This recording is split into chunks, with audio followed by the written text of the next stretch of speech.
रुझानों में लगातार बीजेपी आगे बढ़ती हुई नजर आ रही है, बहुमत है, कई बड़े बड़े फैक्टर्स की बात यहां पर कही जा रही है।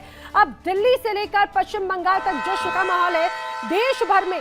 अब पश्चिम बंगाल बीजेपी के लिए कितना महत्वपूर्ण था, इसका अंदाजा इसी बात से लगा सकते हैं। मध्य प्रदेश हो या फिर उत्तर प्रदेश, हर जगह पर जश्न की तस्वीरें, उत्साह की तस्वीरें देखने को मिल रही हैं।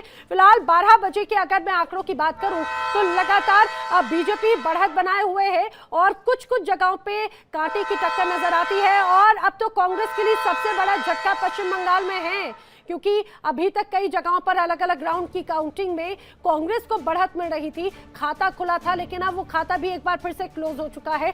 तो ये सोचने वाली बात हो जाती है बड़ी और पुरानी पार्टी के लिए। वहीं असम की अगर बात करें तो असम में भी बड़ा झटका कांग्रेस को लग रहा है। केरल में भले जरूर यहाँ पर थोड़ी राहत की बात है कि कम से कम वहां पर अपनी खिसकती जमीन को थोड़ा सा बचाने में कामयाब होती हुई नजर आती है केरलम। पुडुचेरी का अगर बात करें, तमिलनाडु की बात करें तो यहाँ पर भी तस्वीरें जनता के मत को दर्शाती है। 110 सीटों पर टीवी के जो इस बार पहली बार चुनावी मैदान में थी, बड़ा रोल अदा किया। पहले माना जा रहा था किंग मेकर, लेकिन अब वो किंग मेकर नहीं बल्कि गवर्नमेंट मेकर नजर आ रही है। अब सबसे महत्वपूर्ण बात ये, पश्चिम बंगाल के चुनावों के लिए कई अलग अलग तस्वीरें यहां पर नजर आती हैं। अब बड़ी बात यह कि कौन बनेगा मुख्यमंत्री। शुभेंदु अधिकारी जो कभी साथी हुआ करते थे ममता बनर्जी के साथी, अब उनको पिछले कुछ वक्त से बड़ी चुनौती दे रखी है। अब माना जा रहा है कि जब ऐसी तस्वीर बनती है तो पार्टी के लिए बड़े मुसीबत के सबब बन जाते हैं। नेपोटिज्म का शिकार क्या पश्चिम बंगाल की सियासत भी रही। अभिषेक बनर्जी को लेकर लगातार आरोप लगते रहे, ममता बनर्जी को लेकर लगातार बड़ी बातें होती रही। वुमेन फैक्टर, महिलाओं का फैक्टर क्या काम कर गया पश्चिम बंगाल में, वो अपने आप में तमाम बड़े सवाल हैं। हालांकि सारी चीजों का एनालिसिस जारी है, लेकिन लगातार पश्चिम बंगाल में बढ़त पे बीजेपी नजर आती है। पिछले काफी लंबे वक्त से बीजेपी ने ग्राउंड लेवल पे काम किया, रूट लेवल पर काम किया, ये तमाम शिकायतें यहां पर नजर आती रही और कहा जाता रहा कि आरएसएस का एक बड़ा रोल रहा। खास मेहमानों का पैनल लगातार मेरे साथ में लगातार मौजूद है। मेरे साथ में पॉलिटिकल एनालिस्ट के तौर पर सौरभ मालवीय जी, और मुझे लगता है कि झाल कहीं और लग रही होगी। तो ये आप मुझे लगता है बहुत सारी लेकर के आए हैं। प्रधानमंत्री तो उससे 10 रुपए की खाई थी, उसके बाद इतनी लग गई, आप इतनी ले आए तो ज्यादा नहीं लग जाएगी बात? देखिए, लगनी चाहिए। मुझे लगता है कि असर काफी लंबा रहना चाहिए। जिस तरीके से 70 साल तक हम लोगों की सरकार रही है, 70 साल तक भारतीय जनता पार्टी की कम से कम सरकार रहनी चाहिए वहाँ। आपने झाल लगा करके अब मिष्टी दोई और रसगुल्ला की तैयारी करवा दी। देखिए, सब कुछ बटेगा। मुझे लगता है कि ये जो आज जीत हुई है, हमारे उन लाखों कार्यकर्ताओं की जीत हुई है जो मेहनत कर रहे थे, और सैकड़ों कार्यकर्ता जिन्होंने अपना बलिदान दिया है, उन सबकी जीत है।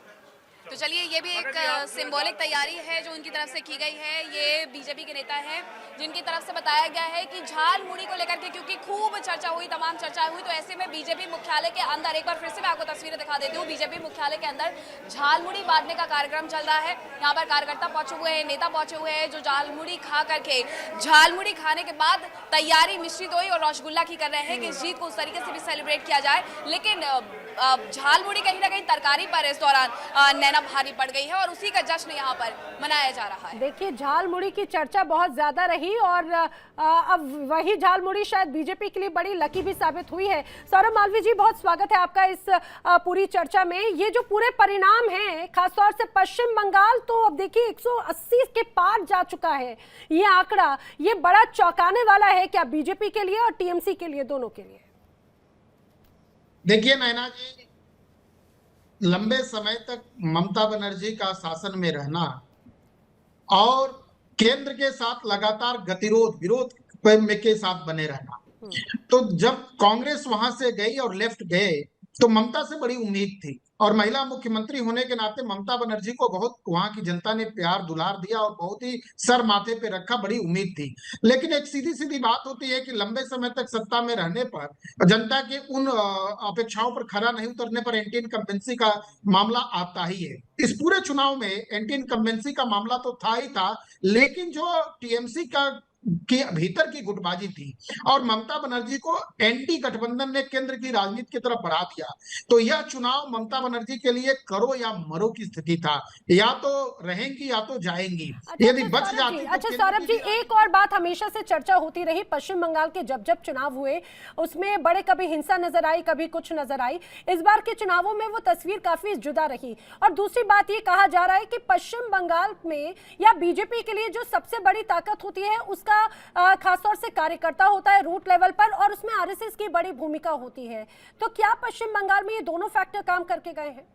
बिल्कुल आपने सही आकलन किया है। और ये केवल आरएसएस के कार्यकर्ता चुनाव के समय में नहीं लगे हैं, बल्कि मुझे लग रहा है कि पिछले 2-3 वर्षों से लगातार काम कर रहे थे जमीनी स्तर पर वहां के बीजेपी की कार्यकर्ता यूनिट, जबकि टीएमसी की तरफ से लगातार उन कार्यकर्ताओं के साथ नाइंसाफी होती थी, हिंसा होती थी, मारपीट होती थी, घर जलाए जाते थे। ऐसे तमाम घटनाएं बाहर हैं, उनको घर से गांव से बाहर निकाल दिए गए थे। लेकिन वहां की जनता ने इस बात को तय किया था कि जहां तक मुझे लग रहा है इस बार घुसपैठी का मुद्दा बहुत बड़ा भीतर अंडर करेंट था। वो अंडर करेंट ने तय किया था कि ममता बनर्जी से मुक्ति पाना है। और जिस तरह से बांग्लादेश से घुसपैठी रोहिंग्या मुसलमान ये सब आए, तो ग्रामीण एरिया में जो ग्रामीण क्षेत्र है, शहरी नहीं ग्रामीण, वहां की जमीन पर कब्जा कर लेना, खेती बाड़ी पर कब्जा कर लेना, ये जो तमाम संकट में डाला था, उन लोगों ने खुल के सांस लेने के लिए, आजादी के लिए एक निर्भय के साथ में इस बार मतदान किया है। इसीलिए वहां हिंसा नहीं हुई। केंद्र की यानी चुनाव आयोग ने जिस मुस्तैदी के साथ और जिस डंडे के साथ संविधान के अनुरूप जो काम किया है, निश्चित तौर पर मुझे लगता है कि ये बहुत बड़ी जीत थी लोकतंत्र की बहाली के लिए, एक प्रकार से लोकतंत्र की रक्षा के लिए, क्योंकि लोकल स्तर पर टीएमसी की कार्यकर्ताओं की बड़ी हिंसा के तरफ रुझान होता था। अच्छा सौरभ जी, एक और बात मुझे जरा समझाइएगा। जिस तरह की अभी जो तमाम परिस्थितियां हैं, अब चर्चा शुरू हो चुकी है, जो तमाम विषय हैं वो तो अब पीछे हो गए। अब चर्चा ये हो रही है कि टीएमसी में मुख्यमंत्री कौन बनाया जाएगा, माफ कीजिएगा, पश्चिम बंगाल में मुख्यमंत्री कौन बनाया जाएगा बीजेपी की तरफ से? क्या शुभेंदु अधिकारी वो चेहरा होंगे, या फिर अन्य राज्यों की तरह बीजेपी की तरफ से कोई सरप्राइजिंग एलिमेंट नजर आएगा? देखिए, बीजेपी इस मामले में सच में बहुत चौंकाने वाले परिणाम देती है, लेकिन इस बार पश्चिम बंगाल में तय है कि शुभेंदु अधिकारी एक कद्दावर नेता हैं, दमदार नेता हैं। वो मुख्यमंत्री से तो कम नहीं रहेंगे, कभी भी रहें, वहां के लिए इस बात को नकारा नहीं जा सकता। लेकिन वो जो उनकी संवैधानिक प्रक्रिया है कि सेंट्रल बोर्ड कमेटी तय करती है, उनके इसी के साथ में जो चुने जाते हैं, फिर उसके पार्लियामेंट्री बोर्ड जिसको कहते हैं। लेकिन एक बात वहां साफ है कि यदि पूरी तरह से मेजॉरिटी का गवर्नमेंट है, रुझान नहीं कहें बल्कि परिणाम कहें इसको, ऐसे में परिणाम आने पर बीजेपी वहां पर ऐसे व्यक्ति को मुख्यमंत्री के रूप में देगी जो युवा होगा और वहां का जन्मना होगा, यानी वो बंगाल में बदलाव ला सके, बंगाल में बुलडोजर चला सके। बंगाल के सामने बहुत बड़े एजेंडे हैं बीजेपी के पास। अब ये बंगाल तय करने वाला है कि ममता केंद्र में न रहे, बंगाल में सिमट जाए। इसके लिए वह कद्दावर, दमदार और हिंदूवादी फेस ये जरूर भाजपा करने वाली है। वहां हिंदूवादी चेहरा का प्रखर स्वर हो, हिंदूवादी चेहरा का बोलने वाला हो, क्योंकि आने वाले दिनों में पश्चिम बंगाल के लिए एजेंडे जो है, जो उनके मैनिफेस्टो है, उसमें घुसपैठिया बहुत बड़ा मुद्दा है। तो इन सारी चीजों को करने वाला, चलाने वाला, बंगाल को रोजगार से देने वाला, केंद्र डबल इंजन की सरकार के रूप में लेके चलने वाला एक विजनरी और हिंदुत्व के नाम पर काम करने वाला एक चेहरा, जिसमें दमदार भी हो और संगठन की समझ भी रखता हो। इसलिए मुझे ऐसा लगता है कि कोई ना कोई ऐसा चेहरा चौंकाने वाला आएगा जो भारतीयता, राष्ट्रीयता यानी संघ की प्रेरणा से काम करने वाला व्यक्तित्व हो सकता है। यानी आपने भी एक बड़ा सरप्राइज और एक इसमें सस्पेंस डाल दिया कि भले ही ये शुभेंदु अधिकारी के चेहरे पर चुनाव लड़ा गया हो, लेकिन यहाँ पे कुछ बदलाव जरूर हो सकता है। शुभेंदु अधिकारी 95% तय हैं सीएम पद को लेकर, लेकिन वो 5% वाला जो सरप्राइजिंग एलिमेंट है उस पर अभी भी एक तरह से विचार किया जा रहा है। मैं चर्चा जारी रखूं, लेकिन बताती चलूं, रंजन सिंह जी भी एलजेपी से मेरे साथ में कनेक्ट हो चुके हैं, अमृत गिल जी भी मेरे साथ कांग्रेस की तरफ से कनेक्ट हो चुके हैं। लेकिन इस समय की एक बड़ी खबर, हमारे साथ में जो मेरी सहयोगी भी है गीतू, उनका भी मैं रुख करूं, लेकिन पहले बड़ी खबर, पश्चिम बंगाल में बीजेपी जीत के करीब यहां पर पहुंचती हुई नजर आ रही है। बीजेपी में सीएम फेस को लेकर चर्चा तेज हो चुकी है। शुभेंदु अधिकारी सीएम बन सकते हैं बंगाल के। सीएम फेस को लेकर दिल्ली से लेकर बंगाल तक अब कवायदे शुरू हो चुकी है। इसी का ही जिक्र जैसा कि मैं अभी कर रही थी, मेरे साथ में जो खास मेहमान कनेक्ट हैं जिस तरह से सौरभ मालवीय जी से, उन्होंने भी कहा कि भाई ये सरप्राइजिंग एलिमेंट आ सकता है, जीत की जश्न की जो तमाम बड़ी तस्वीरें हैं वो तो नजर आएंगी।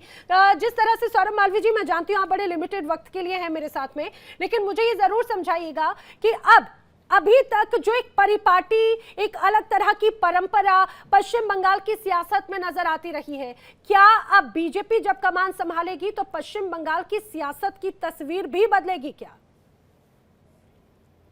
पश्चिम बंगाल की सियासत के साथ ही अगले साल उत्तर प्रदेश में चुनाव है, अगले साल उत्तराखंड में चुनाव है, अनेक राज्यों में चुनाव है। अब ये जो हिंदी पट्टी के सारे चुनाव है राज्यों में, अब ये बंगाल का असर उधर दिखता है। दूसरी जो महत्वपूर्ण बातें हैं कि बंगाल में जिस तरह से भारतीय जनता पार्टी और आरएसएस के तमाम अनुषंगिक संगठन लगातार 2 साल से जमीन पर खड़े होकर उतर कर मेहनत कर रहे थे, वह ये बताने के लिए था कि बीजेपी, भारतीय जनता पार्टी छोटे बड़े सारे चुनावों में रहती है। अब जिस संजीदगी के साथ, जिस तरह से गृह मंत्री ने डेरा डाल दिया था पार्टी में, राष्ट्रीय महासचिव सुनील बंसल वहीं रह गए थे, ये इस तरह से इतनी गंभीरता से चुनाव, मोदी की सर्वाधिक रैलियां हुई, योगी की, उत्तर प्रदेश के मुख्यमंत्री की रैली हुई, मध्य प्रदेश के मुख्यमंत्री मोहन यादव की रैली हुई, सभी लोग लगे थे। और साथ ही साथ जैसे ही असम का चुनाव खत्म हुआ तो हेमंता उतर गए मैदान में, वहां पब्लिक डोमेन में, और पद यात्रा निकाल दिए। इसका मतलब यह है कि बहुत ही संजीदगी के साथ, बहुत गंभीरता के साथ पश्चिम बंगाल को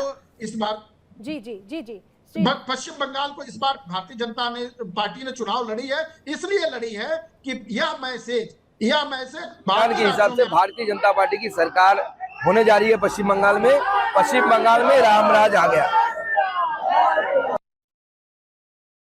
लगातार सामने आ रहे, देखिए मिठाई भी खिलाई जा रही है। लेकिन सौरभ जी, एक लास्ट क्वेश्चन मैं आपसे ये जानना चाह रही हूँ कि आपने पश्चिम बंगाल का तो बता दिया कि यहाँ पर सीएम फेस शुभेंदु अधिकारी होंगे, लेकिन लंबे वक्त से तो असम के भी सीएम हेमंता बिस्वा शर्मा रहे, इस बार चुनाव उनकी ही एक तरह से कमान में लड़ा गया, क्या वहां पर लीडरशिप चेंजेस की तस्वीर नजर आ रही है क्या? की कोई गुंजाइश नहीं दिख रही है जहां तक मेरा आकलन है, क्योंकि जब मुख्यमंत्री होता है तो फेस तो वही होता है। इसलिए असम तो स्वीप किया है, असम में जनता ने काम के आधार पर, विकास के आधार पर जनमत दिया है, तो जनता का जो जनादेश है वो भारतीय जनता पार्टी हेमंता के सर माथे पर लेके ही चल रही है, ऐसा मेरा आकलन है। लेकिन पश्चिम बंगाल चौंकाने वाला इसलिए होगा कि वहां पर हिंदुत्ववादी चेहरा, वहां पश्चिम बंगाल को चलाने के लिए और ममता के गुंडों को ठीक करने के लिए, रोहिंग्या को हटाने के लिए, घुसपैठियों को निकालने के लिए एक प्रखर हिंदुत्ववादी चेहरा कोई आएगा, और वह चेहरा जो भी होगा आने वाला समय बताएगा। ठीक है सर, ये बहुत इंपॉर्टेंट हो जाता है। आपने जो बेहतर एनालिसिस एक तरह से किया है, लेकिन अमृत गिल जी, आपने सुना सौरभ जी को, उनका एनालिसिस, इन सारी चीजों के बीच में कांग्रेस के लिए कई बड़े सवाल यहाँ पर खड़े हो गए हैं। पश्चिम बंगाल हो या असम हो, इन सारी जगहों पर आखिर कांग्रेस की तरफ से कहां से आपको कमी नजर आ रही है इन आंकड़ों को लेकर?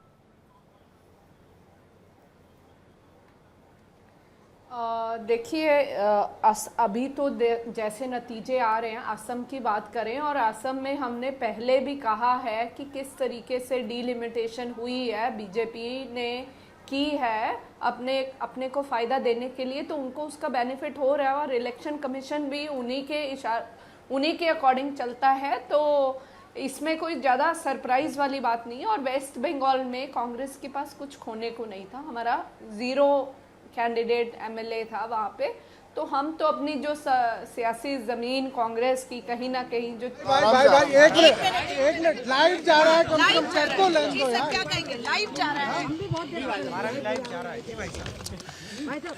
देखिए, पश्चिम बंगाल में आज पश्चिम बंगाल की जनता ने जो स्पष्ट बहुमत के साथ भारतीय जनता पार्टी को जो जनादेश दिया है, जो आशीर्वाद दिया है, उसके लिए मैं पश्चिम बंगाल की जनता जनार्दन का, असम प्रदेश की जनता जनार्दन का, पंडिचेरी की जनता जनार्दन का, मैं भोपाल के सांसद के नाते दिल की गहराइयों से बहुत बहुत धन्यवाद देना चाहता हूं। आज जो पश्चिम बंगाल में, जो असम में, जो पंडिचेरी में भारतीय जनता पार्टी के स्पष्ट बहुमत के साथ जो सरकार बनी है, ये जीत भारतीय जनता पार्टी की रीति, नीति और सिद्धांतों की जीत है। ये जीत राष्ट्रवाद की जीत है। पश्चिम बंगाल के अंदर जो जीत हुई है ये सनातन संस्कृति की एकजुटता की जीत है। ये जीत भारतीय जनता पार्टी के समर्पित कार्यकर्ताओं की मेहनत और परिश्रम की जीत है। ये जीत भारतीय जनता पार्टी के कुशल संगठन की जीत है।